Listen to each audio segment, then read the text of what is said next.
ای مادری عزیز چقدر بزرگوار هستی، فدای تو شوم.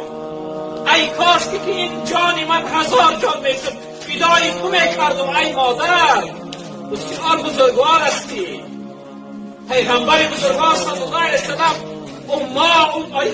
ای مادر میگو گریه میکرد.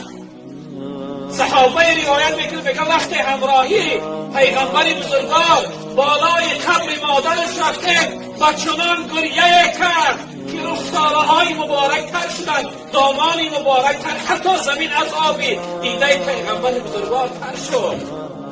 مادر خیلی بزرگوار است. جوانی محترم، شخصیت مادر نداره، یک بار از او بپرس نامی مادر رو میگیره وجودش آب میشود. و قدر مادر برست. مادر خیلی بزرگوار است. ای مادری محترم، فدای تو شوم. 1000 جان عبدالقادر فدای تو.